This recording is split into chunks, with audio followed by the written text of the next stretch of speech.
Hatchlings, it's Dragonfeather, and welcome back to week 2 of 31 Days of Samhain Dragons. This year, in honor of the Year of the Dragon, I bring you 31 different dragons to connect with each day of October for spooky season. Themed after Samhain, of course. This week, we will be covering the Samhain Guardians of the Taboo Arts. Let's jump into week 2. For day 8, we will be working with the Shadow Dragon. Now, this is a dragon guardian that we work with for shadow work, of course. More than anything, it's to face our generational curses as well as handling our trauma. But more so than anything, we work with this dragon guardian to decolonize our practice. Decolonization and our practice as witches is quintessential for our craft, because if we do not focus on ridding the shadows, we will only bring that karma within to our craft. That's why for day 8 for 31 Days of Samhain, I've created a challenge in the Hatchling Clan Amino that's based around shadow work of decolonizing your generational trauma associated with religion and spirituality. In order for us to really truly embrace our power as witches, we must first revisit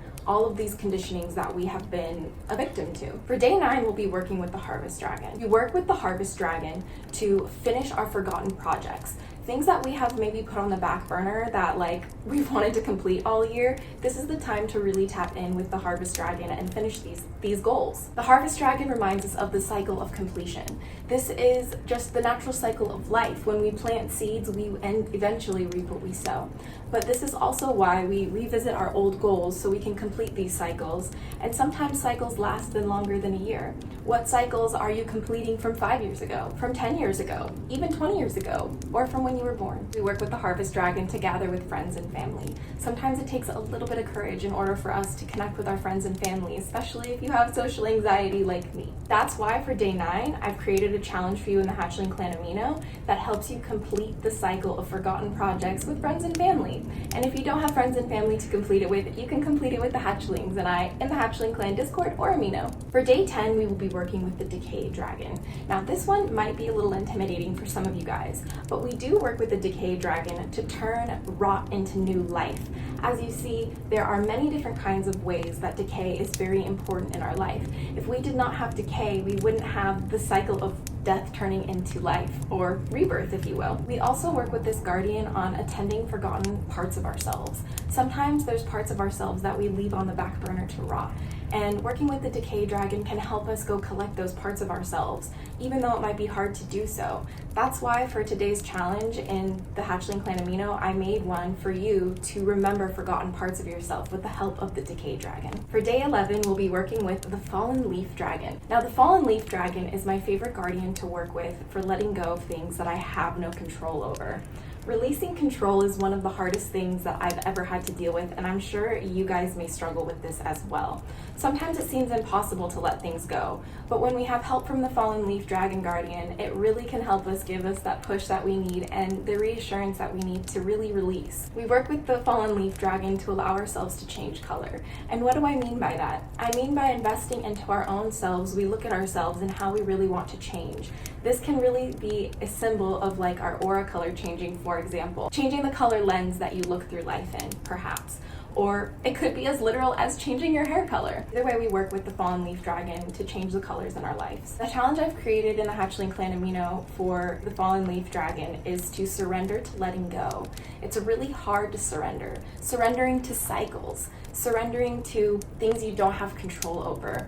That's why we will be working with the Fallen Leaf Dragon to embrace the art of surrender, because it can be so scary at times, but it's one of the most rewarding practices I've ever experienced in my craft. For day 12, we'll be working with spider dragons, and these are one of my favorite dragon guardians to work with. We work with the spider dragon guardians to weave our own fate. We take our lives into our own hands when we work with the spider dragons. We work with the spider dragons to remain sensitive to vibrations, not only from our own vibrations, but the world around us. It's time to tap into our senses when we work with the spider dragon. And of course, we work with the spider dragon for making connections, not only within ourselves, but with those around us. That's why the challenge challenge I've made within the Hatchling Clan Amino for the spider dragon is to weave a web of fate that helps us connect not only to ourselves but to those around us, tapping into our senses so we may become more aware of our surroundings. For day 13, we'll be working with the poison dragon. Now this one is very intimidating to work with, especially if you're a beginner, but fear not, the poison dragon is not here to poison you, my friend. We work with the poison dragon more than anything else to create antidotes to the poison within our hearts. Life can have such difficult things happen to us, and it can poison our view of the world. It can poison our hearts from being lighthearted. We look at the world through eyes of cynicism or apathy, and that's no good for anybody, which is why we work with the poison dragon to create these antidotes. We also work with the poison dragon to create spiritual poison for our abusers. This might be a little bit triggering for some of us, but for those of you guys who have been through a lot, especially at the hands of others, and you have experienced trauma, we work with the poison dragon to gain our power back and to create a boundary of poison around us so anyone who ever dares seek overstep gets spiritual poison in their lives. And of course, we work with the poison dragon for baneful magic. How do you feel about baneful magic? Does it disturb you? Does it scare you? Does it make you feel like, oh, I don't want to harm anybody? Well, that's not how life works. Life is but a duality, a polarity that we must bring into balance. And sometimes the greatest acts of light that we can do is cast baneful magic on those who deserve it. That's why for day 13, we're going to work with the poison dragon to create an antidote for our heart that allows us to take our power back and casting baneful magic to those who might deserve it. Sometimes you need to cast a return to sender. Sometimes you need to cast a binding spell. Heck, sometimes you even need to cast a curse or a hex.